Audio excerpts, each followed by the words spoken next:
Hello folks, it's Johnny of Wartree Ironworks LLC.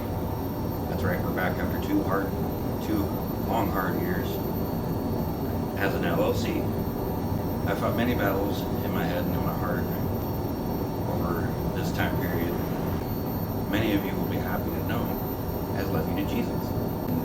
To me, it's more like he plucked me out of my very own hell and gave me a mission to do. And there will be more on that later, but the important thing for now is I'm back. So enjoy this new video. I've spent a lot of time working on it. Just thought I'd record a little intro and a little hello. So enjoy.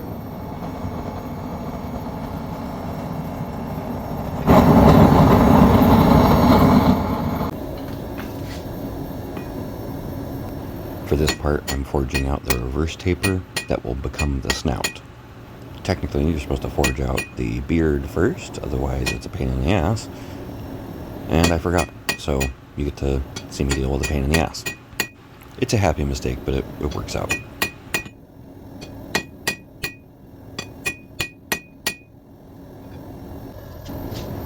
You always have to make sure that you clean the scale off while you're forging, otherwise you get a nasty buildup. But as you can see, if you've got good enough imagination, it's already starting to take shape. Just right from the beginning, you can start to see a dragon head.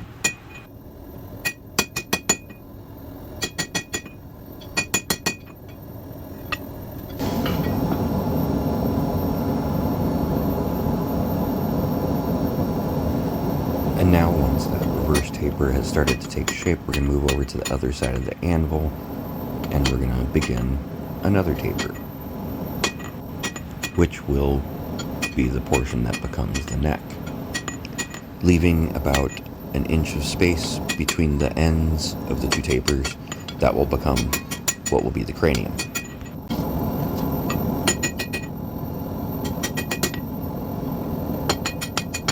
And right here I'm attacking the front of the snout with a hammer, just beveling those corners down and avoiding any fish mouthing.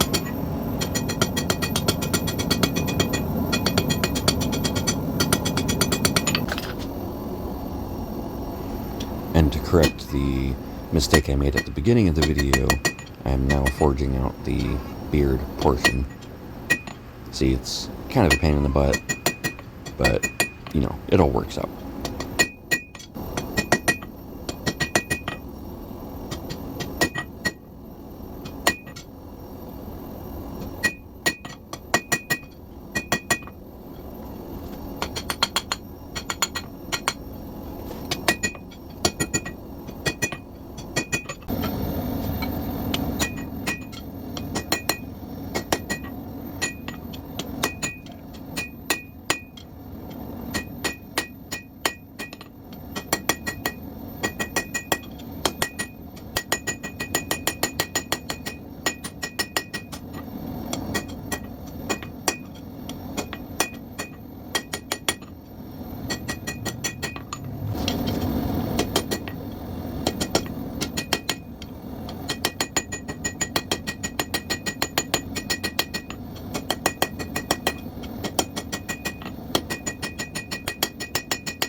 Now this is just all about hammer control. You're working on a small isolated piece.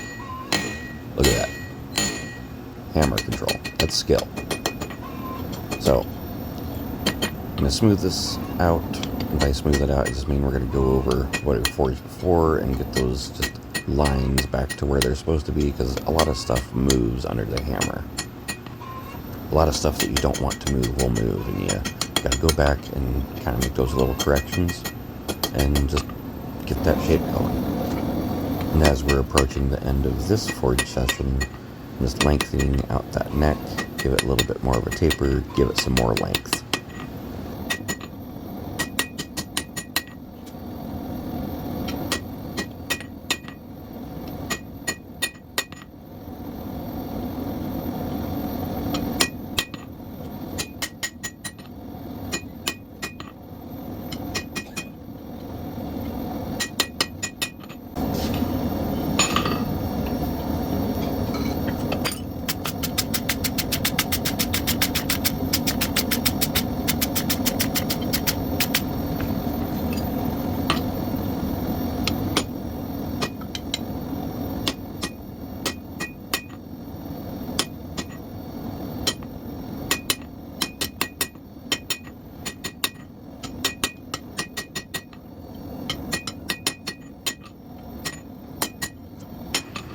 And there we basically have it, folks.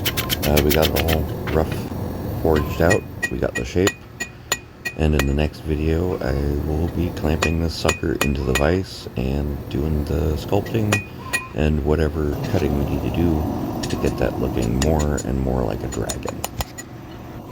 I appreciate you all coming by and checking out this video. I know it's been a long time since the last one I posted. And I just want to say thank you and God bless. We'll see you next time.